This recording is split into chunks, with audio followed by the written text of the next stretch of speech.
ادھر نہ بھیج دے. یہاں گندم امیر شہر کی ہوتی رہی خراب اور بچی کسی فقیر کی فاقوں سے مر گئی. کہا ساتھ والے پڑوسی کے گھر سے میں کئی دنوں سے بھوک کی آوازیں وہاں بھیج دے. اس کے گھر گئی تو اس کی بیوی شوہر کو مشورہ دیتی ہے, کہتی ہے میرے بچے تو دلیر ہے, ساتھ والے کے چھوٹے ہیں, وہ گزارا نہیں, ادھر نہ بھیج دیں. ادھر گئی. ایک روایت ہے 7 گھر, ایک روایت ہے 21 گھر. 21 گھروں میں گھومتی ہوئی وہ سری پھر پہلے کے گھر میں آ گئی. اور پہلا صحابی کہنے لگا صرف تو نے ہی محمد کا کلمہ نہیں پڑھا, باقی 20 نے بھی پڑھا ہوا ہے.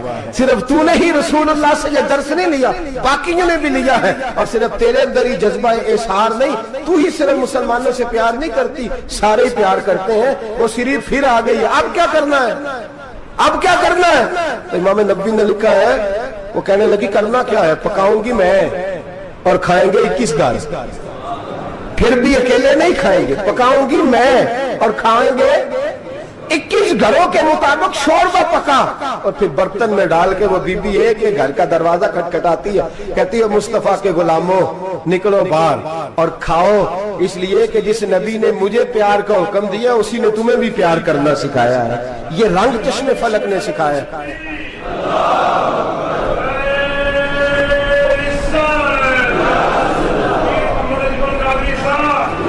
آپ کی بڑی مہربانی, زندہ باد وہی ہے جس کو اللہ رسول زندہ باد فرمائے, بڑی مہربانی, اللہ جزا دے. عرض یہ کرنے جا رہا تھا کہ رسول کریم صلی اللہ علیہ وسلم نے پیغام دیا امت کو. فرمایا کہ دیکھیں نا کتنے بڑے لفظ ہیں. یہ نہیں فرمایا دوزخ میں جائے گا, یہ نہیں فرمایا کہ اسے جہنم کی سزا ملے گی. میرے نبی نے فرمایا میں اسے مومن مانتا ہی نہیں, میں اسے مسلمان اپنا مانتا ہی نہیں. حضور کسے؟ فرمایا جو پیٹ بھر کے کھاتا ہے اور اس کا ہمسایہ بھوکا سو جاتا ہے. میں مومن ہی نہیں مانتا. سزا تو تب ملے گی نا کہ جب میں کسی سزا کا اعلان کروں. میں مانتا ہی نہیں, وہ میرا ہے ہی نہیں. خود پیٹ بھر کے کھا رہا ہے, ہمسایہ اس کا بھوکا, میں نہیں مانتا. انما المؤمنون اخوہ, مومن بھائی بھائی, میں مانتا ہی نہیں اسے. اور میرے حبیب پاک اتنے بڑے لفظ حدیث میں اور کہیں نہیں ملیں گے آپ کو, اتنے بڑے جملے کہیں نہیں ملیں گے. میرے نبی پاک نے فرمایا اللہ کہے گا قیامت کے دن, کون؟ اتنے بڑے لفظ حدیثوں میں ملتے نہیں جتنے یہ ہیں. حضور نے فرمایا رب فرمائے گا بندے سے کہ میں تیرے پڑوس میں بھوکا تھا, تو نے مجھے روٹی کیوں نہیں کھلائی؟ کون کہہ رہا ہے؟ اللہ کہہ, میں بھوکا تھا تو نے روٹی نہیں دی, میں ننگا تھا تو نے کپڑا نہیں دیا, میں پیاسا تھا تو نے پانی نہیں پلایا, میں بیمار تھا تو تیمارداری. یا اللہ نہ تو کھاتا ہے, نہ پیتا ہے, نہ کپڑا پہنتا ہے, نہ تو بیمار ہوتا ہے. لا تاخذہ سنۃ ولا نوم, تجھے بیماری آتی نہیں, اونگ نیند نہیں آتی. میرے مالک تو میرے پڑوس میں تھا. تو حضور فرماتے ہیں رب فرمائے گا وہ جو بندہ تیرے پڑوس میں بھوکا تھا تو بندہ تو میرا ہی تھا نا, وہ جو بندہ تیرے پڑوس میں ننگا تھا تو بندہ تو میرا ہی تھا نا, وہ جو تیرے پڑوس میں پیاسا تڑپتا رہا تو وہ میرا ہی بندہ تھا.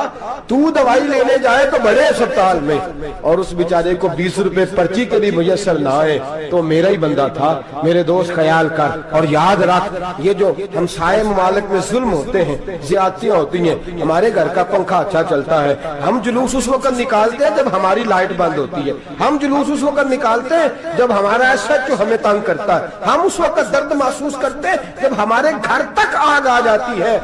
یہ جو باہر آگ جل رہی ہے یہ تیرے گھر بھی آ سکتی ہے, یہ جو باہر فساد ہو رہا ہے یہ تیرے دروازے تک آ سکتا ہے. میرے رسول پاک نے ایک جان, مسلمان کو ایک جان قرار دیا. مجھے بتائیے انگلی کو کٹ لگ جائے, مسلمان ایک جان ہے نا, انگلی کو لگ جائے کٹ, دماغ کہتا ہے میں نے نہیں سوچنا اس کے بارے میں نے اس کے درد کو محسوس نہیں کرنا. انگلی کی درد ہے, انگلی جانے, اس کا کام جانے. ایسے ہی ہوتا ہے نا. بولے پیروں سے کہتے ہیں, انگلی کہتی ہے چل ڈاکٹر کے پاس, پیر کہتے ہیں نہیں میں نے نہیں جانا, انگلی کا کام ہے انگلی جائے. ایسے ہی ہے نا. دل سے کہتے ہیں تو تڑپ تھوڑا سا, انگلی کو درد ہے, کہتے میں کو تڑپوں, انگلی کا ماما, انگلی جانے, اس کا کام جانے. ٹیلی فون کرنا ہے, ڈاکٹر صاحب کا پتہ کرنا ہے, تو کان کہتے ہیں میں نے نہیں بات سننی ڈاکٹر صاحب کی, زبان کہتی ہے میں نے نہیں بولنا, انگلی جانے. ایسا ہوتا ہے. پیر احتجاج کرتے کہ میں نے ڈاکٹر کے پاس, میں کیوں چکر کھاتا پھروں ڈاکٹر کی دکان کی, انگلی کو درد ہے انگلی جانے. ایسا ہوتا ہے بھئی. میرے رسول پاک نے فرمایا مسلمان ایک جان ہے. تو درد برما کے مسلمانوں کو ہو رہا ہے تو پاکستانی کہہ رہے ہیں کوئی بات نہیں, وہ جانے, ان کا کام جانے. ایک جان ہے نا, درد ہونا چاہیے, تکلیف ہونا چاہیے. پھٹے پہ باتیں ہوتی ہیں اس موضوع پہ, شاملی پہ گفتگو ہوئی ہے اس موضوع پہ. آپ کی صوبائی اسمبلی میں اس موضوع پہ بولی؟ آپ کے کونسل اس موضوع پہ بولے؟ ہم تو اپنی اپنی سیاستیں، اپنے اپنے تماشے، اپنے اپنے چکروں میں لگے ہوئے۔ وہ دریا کے اندر سسکتے مسلمان، بنگالی کہتے ہیں ہمارے نہیں، برمی کہتے ہیں ہمارے نہیں، پاکستانی کہتے ہیں ہمارے نہیں، ترکی کہتے ہیں، وہ کس کے ہیں؟ وہ کس کے ہیں؟ وہ اللہ کے بندے ہیں، محمد عربی کے غلام ہیں صلی اللہ علیہ وسلم۔ لیکن میرے دوستو، کیا ہمیں کیا غرض ہے؟ وہ جانے، ان کا کام جانے۔ یہ جب تیرے پیروں تک آگ آئے گی پھر تجھے پتا چلے گا یہ بڑی سخت آگ ہے۔ آج جس کافر نے برما پر عرصہ دراز تنگ کیا ہے، مسلمان تھوڑے تھوڑے مفاد لینے کی خاطر نا بنو عباس اور بنو امیہ کی جنگ چل رہی تھی۔ بنو عباس جو تھے وہ غالب آ گئے، بنو امیہ جو تھے ان کی حکومت ختم ہو گئی۔ تو عیسائیوں نے بنو امیہ سے کہا کہ ہم تمہارے ساتھ تعاون کرتے ہیں، ہم تمہارے ساتھ تعاون کرتے ہیں اور بنو عباس پہ غلبہ پا کے تمہیں حکومت دلاتے ہیں۔ بنو امیہ بڑی جدوجہد کر رہے تھے بادشاہی کے لیے، لیکن انہوں نے کہا کہ ہم لڑ رہے ہیں، کوشش کر رہے ہیں، لیکن ہمیں کسی کافر کی مدد کی ضرورت نہیں۔ ہم جتنا مرضی لڑیں لیکن کافروں کے ہاتھوں بنو عباس کو مروانے کو ہم تیار نہیں ہیں۔ ہمیں خبردار، تمہارا آپس کا معاملہ ہے، ہم خود نمٹ لیں گے، تمہیں اجازت نہیں دیتے تم اندر کودو اور کود کر کے تم فسادات پیدا کرو اور مسلمانوں کے اندر تقسیم کرو۔ میرے دوستو، مسلمان کو سوچنا چاہیے، سوچ بڑی رکھنی چاہیے۔ گھر کی جنگ سے نکل آ، اب بہو ساس کے جھگڑے سے باہر آ جا، اب محلے کی سیاست چھوڑ کے باہر کا سوچ۔ اب اسلام کو تیری حاجت ہے۔ اب پوری دنیا جب مسلمان کو دیکھے نا، فیس بک یوز ہوتی ہے، اس پہ نوجوان جب اسلام کی بات کرنے لگے گا، اس پر جب بڑا اسلام کی بات کرنے لگے گا، پوری دنیا میں پیغام جائے گا کہ مسلمان اب جاگنے لگا ہے، مسلم خابیدہ بیدار ہونے لگا ہے، اب اس کی آنکھیں کھلنے لگی ہیں، اب یہ اپنے مذہب کی بات کرتا ہے، اب یہ اپنے ملک سے، صوبے سے، برادری سے نکل کر بولتا ہے، اب یہ کہتا ہے کہ بازو تیرا توحید کی قوت سے قوی ہے، اسلام تیرا دیس ہے، تو مصطفی ہے۔ اب یہ بڑی سوچ رکھتا ہے، اب یہ عالمی بات کرتا ہے۔ میرے دوستو، ہمارا تو حال یہ ہے، امام اعظم ابو حنیفہ کا فتویٰ ہے، آپ فرماتے ہیں جو مولوی عالمی حالات سے باخبر نہ ہو وہ جمعے کی تقریر نہ کرے، وہ مسلمانوں کی رہنمائی نہیں کر سکتا۔ عالمی حالات سے جو خبردار نہ ہو، تو جس کو چھٹی ہو جائے، تو نے ختم نہیں پڑھا، دوڑ جا مسجد سے، تو ختم نہیں پڑھتا ہمارے، تجھے پتہ ہی نہیں تو کہاں رہتا ہے، بھاگ جا۔ وہ عالمی حالات پہ بات کرے گا، کیونکہ بیچارے کو تو پتا میری سویرے چھٹی ہو جانی۔ سیاست کا لفظ چھیڑا نہیں تو میں گیا نہیں۔ یاد رکھے، وہ جو بیداری ہے، وہ جو اعلیٰ ظرفی ہے، وہ جو بڑی سوچ ہے، وہ جو ملت کی سوچ ہے، وہ جو قومیت کی سوچ ہے، وہ جو آگے بڑھنے کا زاویہ ہے، وہ تو اندر اقبال کہتے ہیں گلا تو گھونٹ دیا اہل مدرسہ نے تیرا، گلا تو گھونٹ دیا اہل مدرسہ نے تیرا، تجھے تو مدرسے والوں نے پلیٹ پکڑا دیا ہے کہ جا سویرے لنگر کٹھا کر کے لا اور دوپہر کو روٹیاں مانگ کے لا اور دیکھ آج مرا کون ہے، ختم کس کا پڑھنا ہے، تو گلا تو گھونٹ دیا اہل مدرسہ نے تیرا، اب کہاں سے آئے گی صدا لا الہ الا اللہ، تو گھونٹ دیا تیرا گلا، تو کیسے بڑی بات کرے گا؟ بڑی بات کے لیے بڑی سوچ چاہیے، بڑی تگودو چاہیے، بڑی کوشش چاہیے، بڑا حوصلہ چاہیے۔ مسلمان چھوٹی چھوٹی لڑائی میں، چھوٹی چھوٹی جنگ میں، ایک دکاندار دوسرے دکاندار سے لڑ رہا ہے، گلی والا دوسری گلی والی سے لڑ رہا ہے، محلے والا محلوں پہ اعتراض، ایک شہر میں رہنے والے میں نے دوسرے محلے پہ اعتراض کرتے دیکھے۔ یقین کریں، ایک شہر میں رہنے والے، علاقے میں بسنے والے کہتے ہیں بھائی توبہ ہے، اس محلے تو اللہ ہی بچائے۔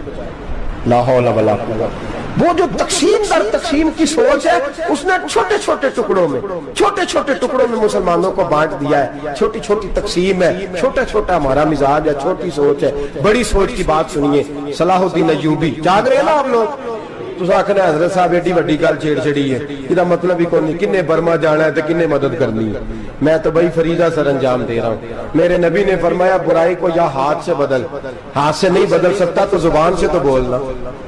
تو میں معذور ہوں، کمزور آدمی ہوں، ہاتھ سے بدلنے کی طاقت نہیں رکھتا، تو دوسرے درجے پہ تو مجھے عمل کرنے دو نا۔